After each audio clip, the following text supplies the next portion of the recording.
তাদের জন্য দারুণ সুখবর। 1446টি শূন্য পদে সম্পূর্ণ পার্মানেন্ট ভাবে নিয়োগ বিজ্ঞপ্তি প্রকাশিত হয়েছে এয়ারপোর্টের তরফ থেকে। এয়ারপোর্ট অথরিটির তরফ থেকে তোমাদের গ্রাউন্ড স্টাফ এবং লোডার পোস্টে নিয়োগ করা হচ্ছে, যেখানে যোগ্যতা হলো মাধ্যমিক, উচ্চ মাধ্যমিক। তোমরা যদি মাধ্যমিক পাশ করে থাকো তাহলে লোডার পোস্টের জন্য আবেদন করতে পারবে, আর গ্রাউন্ড স্টাফ পোস্টের জন্য আবেদন করতে গেলে তোমাদের উচ্চ মাধ্যমিক যোগ্যতা প্রয়োজন।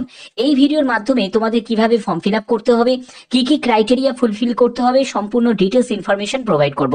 তোমরা জানো আমি প্রতিদিন বিভিন্ন আপডেটগুলো প্রোভাইড করে থাকি। এরকমই যদি জেনুইন আপডেট পেতে চাও অবশ্যই বলবো চ্যানেলটাকে সাবস্ক্রাইব করে এখনই বেল আইকনটাকে অল করে রাখো। তো চলো মূল পিডিএফ এ চলে যাচ্ছি। তো দেখো, মূল পিডিএফ এ যাওয়ার আগে প্রত্যেক ভিডিওতে একটি করে তোমাদের জিকে প্রশ্ন আমি তোমাদের জন্য রাখি। আজকের জিকে প্রশ্নতে চলে যাব। দেখতেই পাচ্ছ যে কোন দেশকে সূর্যোদয়ের দেশ বলা হয়, কোন দেশকে সূর্যোদয়ের দেশ বলা হয়? Option A China, option B Russia, option C Japan, option D India. এর সঠিক উত্তর অবশ্যই তোমরা জানো, প্রত্যেকে কমেন্টে জানিয়ে দেবে। তো চলো মূল পিডিএফ এ চলে যাচ্ছি। প্রথমে বলে দিই যে এলিজিবিলিটি ক্রাইটেরিয়া কি প্রয়োজন। যারা যারা এয়ারপোর্ট গ্রাউন্ড স্টাফের জন্য আবেদন করবে সেখানে তোমাদের উচ্চ মাধ্যমিক পাস যোগ্যতা প্রয়োজন। তবে যারা গ্র্যাজুয়েশন করেছো তারাও আবেদন করতে পারো। এখানে উচ্চ মাধ্যমিক মানে যে কোনো শাখায় উচ্চ মাধ্যমিক পাস হলেই আবেদন করা যাবে। আর তোমরা যদি এয়ারপোর্ট লোডার পোস্টের জন্য আবেদন করো, এই পোস্টটা হচ্ছে গ্রুপ ডি ক্যাটাগরির একটা পোস্ট, যেখানে তোমাদের যোগ্যতা হলো শুধুমাত্র মাধ্যমিক পাস। ওকে, এবার দেখো, এয়ারপোর্ট গ্রাউন্ড স্টাফের জন্য মেল ফিমেল বোথ ক্যান্ডিডেটই আবেদন করতে পারে। ফ্রেশার্স ক্যান্ডিডেট প্রত্যেকে আবেদন করতে পারো, কোনো এক্সপিরিয়েন্সের প্রয়োজন নেই। এবং এয়ারপোর্ট লোডার পোস্টের জন্য শুধুমাত্র যারা মেল ক্যান্ডিডেট তারাই আবেদন করতে পারবে। এই পোস্টের জন্য কোনো ফিমেল ক্যান্ডিডেট আবেদন করতে পারবে না। আর একটা ব্যাপার তোমাদের ক্লিয়ার করে দিই, যেটা অনেকেরই একটা মনের মধ্যে প্রশ্ন থাকে যে এয়ারপোর্টে কাজ করতে গেলে পাসপোর্টের প্রয়োজন আছে। এখানে কোনো পাসপোর্টের প্রয়োজন এখানে নেই। কোনো পাসপোর্ট লাগবে না, কোনো প্যান কার্ড লাগবে না। ঠিক আছে, পাসপোর্ট প্যান কার্ড ছাড়াই এখানে আবেদন করা যাচ্ছে। ঠিক আছে, এবং দেখো তোমাদের কতগুলো পোস্টে তোমাদের নিয়োগ করা হচ্ছে সেগুলো তোমাদের এখানে দেওয়া হয়েছে। যে এখানে ভ্যাকেন্সি 1017টি মতো ভ্যাকেন্সি আছে এয়ারপোর্ট গ্রাউন্ড স্টাফের জন্য, যেখানে যোগ্যতা হলো উচ্চ মাধ্যমিক বা তোমার যদি হায়ার কোয়ালিফিকেশন থাকে তারাও আবেদন করতে পারে। এখানে দেখো তোমার বয়স হচ্ছে 18 থেকে 30 বছর, 25,000 টাকা থেকে 35,000 টাকার মধ্যে তোমার বেতন থাকবে। এবং তুমি যদি লোডার পোস্টের জন্য আবেদন করো তোমার এখানে মাধ্যমিক পাস যোগ্যতা প্রয়োজন। এখানে 20 থেকে 40 বছরের মধ্যে তোমার বয়স হতে হবে, অর্থাৎ ন্যূনতম বয়স হচ্ছে 18 বছর, ম্যাক্সিমাম বয়স হচ্ছে 40 বছর। ওকে, 15,000 টাকা থেকে 25,000 টাকার মধ্যে এখানে বেতন পাবে। আর টোটাল শূন্যপদ হচ্ছে 429টি। বোঝা গেল? এবার তুমি চাইলে দুটো পোস্টের জন্য আবেদন করতে পারো, কোনো অসুবিধা নেই। তো এর পরবর্তী দেখো, এই জায়গাটাও কিন্তু খুব ইম্পর্টেন্ট একটা জায়গা, যেটা হচ্ছে তোমাদের অনেকের প্রশ্ন থাকে যে স্যার এভিয়েশনে কোনো সার্টিফিকেট বা এয়ারলাইনের কোনো সার্টিফিকেট কি কোনো প্রয়োজন আছে? কোনো সার্টিফিকেট ডিপ্লোমার কোনো এখানে প্রয়োজন এখানে নেই। ঠিক আছে, শুধুমাত্র তুমি যদি মাধ্যমিক বা উচ্চ মাধ্যমিক পাশ করে থাকো তাহলেই তুমি এলিজিবল। এখানে তুমি যদি মাধ্যমিক সঙ্গে আইটিআই করে থাকো সেই সব ক্যান্ডিডেট যারা আছো তারাও কিন্তু গ্রাউন্ড স্টাফ পোস্টের জন্য আবেদন করতে পারবে। আবার যারা নর্মাল শুধুমাত্র উচ্চ মাধ্যমিক পাশ করেছো তারাও আবেদন করতে পারে। এখানে কোনো রকম এজ রিল্যাক্সেশন কিন্তু পাবে না। ন্যূনতম বয়স হচ্ছে 18 বছর, ম্যাক্সিমাম বয়স হচ্ছে 40 বছর। ওকে, এবার দেখো তোমাদের কি টাইপের কাজ করতে হবে, এটা কিন্তু খুব ইম্পর্টেন্ট একটা ব্যাপার, ভালো করে বুঝে নাও। এয়ারপোর্ট গ্রাউন্ড স্টাফকে যে কাজ করতে হয় সেটা হলো তোমাদের প্যাসেঞ্জার চেকিং এর কাজ করতে হবে, এয়ারলাইন টিকিট রিজার্ভেশন করতে হবে, বোর্ডিং করতে হবে, অল টার্মিনাল ফাংশন থাকবে, প্যাসেঞ্জার এন্ড এয়ারলাইন স্যাটিসফ্যাকশন আর কি রিকোয়ারমেন্ট তোমাদের থাকবে, অর্থাৎ যারা প্যাসেঞ্জার থাকবে তাদের স্যাটিসফাইড করা, সেগুলো কিন্তু ব্যাপার তোমাদের নজর দিতে হবে। এবার হচ্ছে work pattern will be 3 shift, অর্থাৎ 3টে শিফট তোমাদের থাকবে। ঠিক আছে, এবার এই ইনক্লুডিং নাইট শিফট, এটা কিন্তু তোমাদের ইরেসপেক্টিভ অফ জেন্ডার, অর্থাৎ যারা মেল ক্যান্ডিডেট তাদেরকেই নাইট শিফটটা দেওয়া হয়, ফিমেল ক্যান্ডিডেটদের কোনো নাইট শিফট থাকে না। এখানে বলছে 1 weekly of on a rotation basis, অর্থাৎ তোমাদের সপ্তাহে একটা দিন তোমরা ছুটিও পাবে। Career growth is based on performance. তো দেখো এটা কিন্তু সম্পূর্ণ ডিপেন্ড করছে তোমাদের পারফরমেন্সের উপর। তোমার পারফরমেন্স যদি ভালো হয় তাহলেই তোমার কেরিয়ারটা গ্রোথ হবে। ঠিক আছে, এর পরবর্তী হচ্ছে তোমাদের এয়ারপোর্ট লোডার। এয়ারপোর্ট লোডারের যে কাজগুলো থাকে সেগুলো সম্পূর্ণ একটা গ্রুপ ডি স্টাফের কিন্তু কাজ থাকে, যেখানে তোমাদের কি কি থাকবে দেখো, ব্যাগেজ কার্গো লোডিং থাকবে, অফলোডিং থাকবে, অর্থাৎ লোডিং আনলোডিং থাকছে from aircraft and trolleys, as well as the cabin cleaning function, অর্থাৎ কেবিনকে ক্লিন করা, ঠিক আছে, তারপর assisting the technician in the workshop, providing the wheel chair assistance, অর্থাৎ এইসব কাজগুলো তোমাদের থাকবে। এখানেও কিন্তু 3টে শিফটই তোমাদের থাকবে, মানে নাইট শিফটও তোমাদের থাকবে। উইকলি একদিন তোমরা অফ পাবে, মানে সপ্তাহে একটা দিন তুমি অফ পাবে। এটারও কিন্তু কেরিয়ার গ্রোথ ডিপেন্ড করছে তোমার পারফরমেন্সের ওপর, ঠিক আছে। পারফরমেন্স যদি ভালো হয় তাহলে তোমার কেরিয়ার গ্রোথ এখানে কিন্তু ভালোই আছে। এরপরে হচ্ছে তোমাদের সিলেকশনের জন্য প্রথম যেটা, সেটা হলো রিটেন এক্সাম। এই রিটেন এক্সামটা খুব ইম্পর্টেন্ট একটা ব্যাপার, যেখানে দেখো তোমাদের জেনারেল অ্যাওয়ারনেস এর উপর 25 কোশ্চেন থাকবে, 25 মার্কস। তারপরে অ্যাপটিটিউড অ্যান্ড রিজনিং এর উপর 25 কোশ্চেন, 25 মার্কস। ইংলিশের উপর 25 কোশ্চেন, 25 মার্কস। আর অ্যাভিয়েশন নলেজের উপর 25 কোশ্চেন, 25 মার্কস। এবার তোমাদের প্রশ্ন থাকবে যে স্যার অ্যাভিয়েশন নলেজটা কি?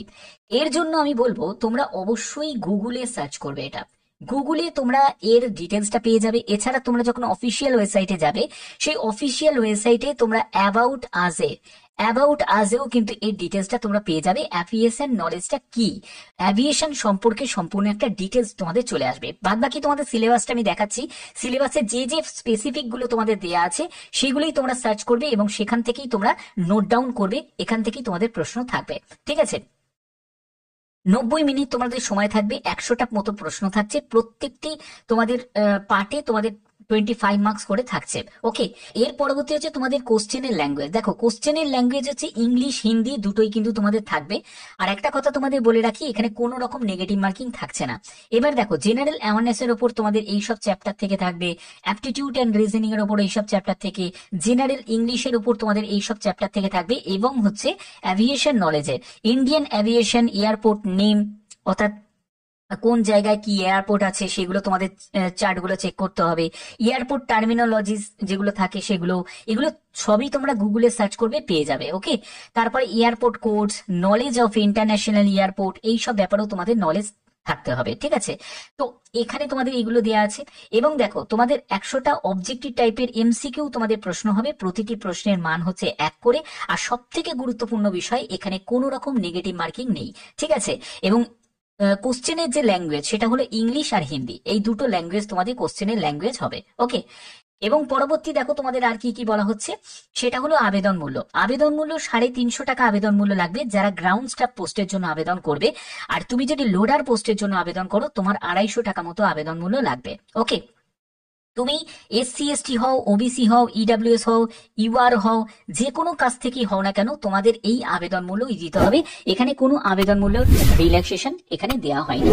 ওকে, আচ্ছা, এবার দেখো এখানে এক্সামিনেশন সেন্টার, এটা কিন্তু খুব গুরুত্বপূর্ণ একটা জায়গা, যেখানে তোমরা দেখো ঝাড়খণ্ড, ওড়িশা বা ওয়েস্ট বেঙ্গল স্টেট থেকে যদি তুমি বিলং করো, তুমি কলকাতা, শিলিগুড়ি, ভুবনেশ্বর, রাঁচি এইসব জায়গায় তুমি এক্সাম সেন্টার পেয়ে যাচ্ছ, অর্থাৎ তুমি কাছাকাছি লোকেশনই এক্সাম সেন্টার পেয়ে যাচ্ছ। যারা যারা আসাম, মণিপুর থেকে বিলং করছো, তারা গুয়াহাটি, ইম্ফল এবং ডিব্রুগড়ে তোমরা এক্সাম সেন্টার পেয়ে যাচ্ছ। কিন্তু যারা ত্রিপুরা থেকে বিলং করছো, তোমাদের আগরতলাতে এক্সাম সেন্টার পড়বে না। তোমাদের তোমাদের গুয়াহাটি, ইম্ফল বা ডিব্রুগড় সিলেক্ট করতে হবে, আর না হলে তোমাদের কলকাতা, শিলিগুড়ি, ভুবনেশ্বর বা রাঁচি তোমাদের সিলেক্ট করতে হবে, বা এখান থেকে যে কোনো একটা সেন্টার তোমরা সিলেক্ট করতে পারো। ওকে, তো এখানে কিন্তু এই ব্যাপারটা ক্লিয়ার করা আছে। এবং এই অফিসিয়াল ওয়েবসাইট হচ্ছে এটা, এই অফিসিয়াল ওয়েবসাইটে ভিজিট করব, সেখান থেকে তোমাদের সম্পূর্ণ তথ্য তুলে ধরবো। এবং দেখো কিভাবে তোমরা ফর্ম ফিল আপ করবে সেটাও তোমাদের দেখিয়ে দেবো। এখানে আবেদন করার জন্য একটি ভ্যালিড মেল আইডি এবং তোমাদের মোবাইল নাম্বার অবশ্যই তোমাদের প্রয়োজন আছে। এখানে যেটা তোমাদের প্রাথমিক যেটা লাগবে সেটা হচ্ছে ফটোগ্রাফ, সেটা কিন্তু অবশ্যই তোমাদের স্ক্যান করে রেখে দিতে হবে জেপিজি ফরম্যাটে, সেটা তোমাদের আপলোড করতে হবে। আর কোনো ডকুমেন্টস কিন্তু এখন প্রয়োজন নেই। এবং এখানেই তোমাদের আবেদন শুরু হয়ে গেছে, 21শে সেপ্টেম্বর পর্যন্ত তোমরা অনলাইনে আবেদন করতে পারবে। আবেদন কিভাবে করবে আমি সেটাও তোমাদের দেখিয়ে দেবো। দেখো, এবার তোমাদের বলা হচ্ছে যে প্রথমে তোমাদের রিটিন টেস্টের জন্য এখানে উপস্থিত হতে হবে। রিটিন টেস্টে তোমাদের কোয়ালিফাই করার পরে তারা ইন্টারভিউতে ডাক পাবে। এবার এটা কিন্তু শুধুমাত্র গ্রাউন্ড স্টাফদের জন্য, কিন্তু তুমি যদি লোডার পোস্টের জন্য আবেদন করো, সেখানে শুধুমাত্র তোমাদের রিটিন এক্সাম হবে, কোনো রকম ইন্টারভিউ হবে না। এবার তোমাদের ইন্টারভিউ ল্যাঙ্গুয়েজ কি, সেটা হলো হিন্দি আর ইংলিশ, এই দুটো ল্যাঙ্গুয়েজ তোমাদের থাকছে। ওকে, আচ্ছা, এর পরবর্তী দেখো তোমাদের এখানে মোবাইল ফোন বা ইলেকট্রনিক গেজেট, এটা কিন্তু তোমাদের এক্সাম সেন্টারে কোনো রকম ভাবে অ্যালাউ করবে না। এবং পরবর্তী আরেকটা যেটা ইম্পর্টেন্ট, সেটা হলো অরিজিনাল সার্টিফিকেট, এটা কিন্তু তোমাদের প্রয়োজন হবে যখন তোমরা ইন্টারভিউ এর জন্য উপস্থিত হবে। আর ইন্টারভিউ কোন পোস্টের জন্য? গ্রাউন্ড স্টাফ পোস্টের জন্যই শুধুমাত্র ইন্টারভিউ আছে, ঠিক আছে। লোডার পোস্টের জন্য কোনো ইন্টারভিউ এখানে নেই। আচ্ছা, এর পরবর্তী হচ্ছে তোমাদের ডিসক্লেমার এখানে দেওয়া আছে। তার আগে তোমাদের এখানে আর একটা ব্যাপার তোমাদের ক্লিয়ার করে দিই যে তোমাদের কি কি এখানে রিকোয়ার্ড আছে। দেখো, তুমি যখন ডকুমেন্ট ভেরিফিকেশন ইন্টারভিউতে যখন যাবে তখন তোমাদের ডেট অফ বার্থের সার্টিফিকেট অথবা তোমাদের 10th এর অ্যাডমিট কার্ড লাগবে।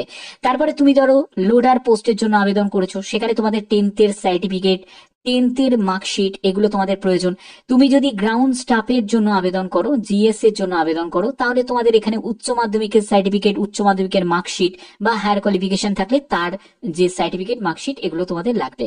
এর পরবর্তী হচ্ছে গভর্নমেন্ট আইডি, যে কোনো একটি গভর্নমেন্ট আইডি, তবে তোমাদের আধার কার্ডই কিন্তু এখানে প্রয়োজন আছে, ঠিক আছে। আর ভোটার কার্ডটাও তুমি সঙ্গে নিয়ে যেতে পারো, তবে আধার কার্ড কিন্তু ম্যান্ডেটরি। আধার কার্ড ছাড়া কোনো রকম ভাবে তুমি আবেদনই করতে পারবে না। এখানে আবার তোমাদের ক্লিয়ার করে দিই, কোনো রকম তোমাদের পাসপোর্ট বা প্যান কার্ডের কোনো প্রয়োজন এখানে নেই, কোনো প্রয়োজন এখানে নেই পাসপোর্ট প্যান কার্ডের। ওকে, তো এই সব ডকুমেন্টস গুলো অবশ্যই তোমাদের এখানে প্রয়োজন আছে যারা যারা এখানে আবেদন করছো। এবার তোমাদের কিভাবে আবেদন করবে তার জন্য অনলাইন আবেদন করার পদ্ধতি আমি তোমাদের দেখিয়ে দিচ্ছি। দেখো, আবেদন করার জন্য তোমরা দেখতে পাচ্ছ অ্যাপ্লাই অনলাইন অ্যাপ্লিকেশন, এই অপশনে আমি ক্লিক করব। এখানে ক্লিক করার পরে তোমরা এরকম একটা ইন্টারফেসে চলে আসবে, যেখান থেকে তোমরা এই চেক বক্সে ক্লিক করবে এবং অ্যাপ্লাই নাও অপশনে ক্লিক করবে। খুব সহজ একটি ফর্ম, এই ফর্মটা তোমাদের ফিল আপ করতে হবে। 10ই জুলাই থেকে তোমাদের রেজিস্ট্রেশন, অর্থাৎ আজকে থেকে তোমাদের রেজিস্ট্রেশন শুরু হয়েছে এবং আবেদনের শেষ তারিখ হচ্ছে 21 সেপ্টেম্বর 2025। এবার এখানে তোমাদের ডেট অফ এক্সামিনেশন সেটা পরবর্তী সময় তোমাদের জানিয়ে দেওয়া হবে এবং রেজাল্টের ক্ষেত্রে বলছে 15 দিনের মধ্যে, অর্থাৎ এক্সাম হওয়ার 15 দিন পরেই তোমাদের রেজাল্ট আউট হয়ে যাবে। অর্থাৎ বুঝতে পারছো কত দ্রুত কিন্তু প্রসেস হবে।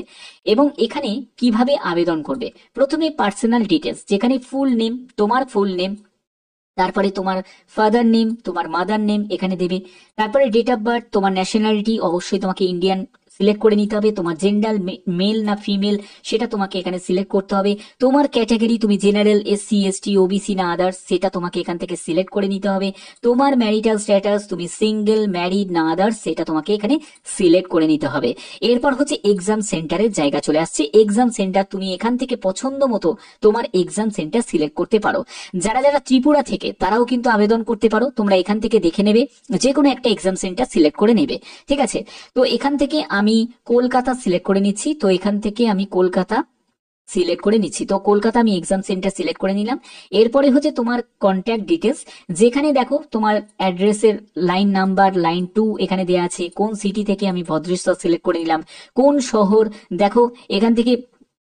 এরপরে হচ্ছে কোন স্টেট থেকে, তুমি সেই স্টেট তুমি এখান থেকে সিলেক্ট করবে, আমি স্টেট সিলেক্ট করে নিলাম। পিনকোড নাম্বার এখানে বসিয়ে, তোমার এখানে মেল আইডি বসিয়ে দেবে।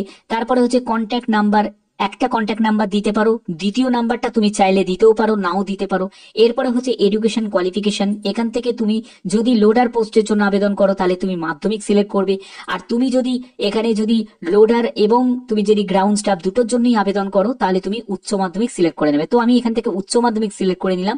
তো এখানে আমি লোডারেও গিয়ে ক্লিক করলাম এবং গ্রাউন্ড স্টাফেও অ্যাপ্লাই করছি, সেটাও আমি সিলেক্ট করে নিলাম। তো দুটোই আমি সিলেক্ট করলাম, তার জন্য দেখো এখানে 600 টাকা আবেদন মূল্য লাগছে, ঠিক আছে। এর পরবর্তী হচ্ছে তুমি এখানে মাধ্যমিক কোন স্কুল থেকে পাশ করেছো, কোন বোর্ড থেকে পাশ করেছো, কোন ইয়ারে পাশ করেছো সেটা এখানে টাইপ করে দেবে। উচ্চ মাধ্যমিকের ক্ষেত্রেও সেম, ঠিক আছে। এরপরে হচ্ছে আধার কার্ডের ডিটেলস, আমি বলছিলাম যে এখানে কোনো পাসপোর্ট প্যান কার্ডের প্রয়োজন নেই, এখানে তোমাদের যেটা প্রয়োজন সেটা হলো আধার কার্ডের প্রয়োজন। তো আধার কার্ডে তোমার নাম সেটা এখানে টাইপ করবে, তারপরে আধার কার্ডের নাম্বার এখানে তুমি এখানে টাইপ করে দেবে, ঠিক আছে। এরপরে হচ্ছে তোমাকে একটি ফটো জেপিজি বা পিএনজি ফরম্যাটে সেই ফটো তোমাকে তোমার ফটো স্ক্যান করে এখানে আপলোড করতে হবে। এগুলো করার পরে জাস্ট সাবমিট করে দিলেই তোমার ফর্ম সাবমিট হয়ে যাবে, বাদ বাকি আর কিচ্ছু করার কোনো প্রয়োজন নেই। অর্থাৎ বুঝতে পারছো খুব সহজেই তোমরা প্রত্যেকে আবেদন করতে পারো। আর এখানে যেসব তোমাদের গ্রাউন্ড স্টাফে নিয়োগ করা হচ্ছে, বিভিন্ন এয়ারপোর্টে বিভিন্ন জায়গায় তোমাদের গ্রাউন্ড স্টাফে কিন্তু নিয়োগ করা হচ্ছে, লোডার পোস্টে নিয়োগ করা হচ্ছে। এটা প্রত্যেকের জন্য একটা বড় সুযোগ। 1446টি শূন্য পদে সম্পূর্ণ পার্মানেন্ট ভাবে নিয়োগ করা হচ্ছে। এবং আর একটা ব্যাপার তোমাদের কাছে ক্লিয়ার করব, যারা যারা আবেদন করতে ইচ্ছুক ভালো করে বুঝে জেনে তারপরে কিন্তু আবেদন করবে, বাদ বাকি তোমাদের সিদ্ধান্ত। কারণ ভালো করে যাচাই না করে, ভালো করে না বুঝে কখনোই আবেদন করবে না, সে যে কোনো জায়গায় আবেদন করো না কেন, ঠিক ঠিক আছে, বাদবাকি তোমাদের কাছে সম্পূর্ণ তথ্য আমি প্রতিদিন তুলে ধরি। এরকমই যদি গুরুত্বপূর্ণ আপডেট যদি প্রতিদিন পেতে চাও, অবশ্যই বলবো চ্যানেলটাকে সাবস্ক্রাইব করে বেল আইকনটাকে অল করে রাখো। এখনের মতো এইটুকুই, টাটা।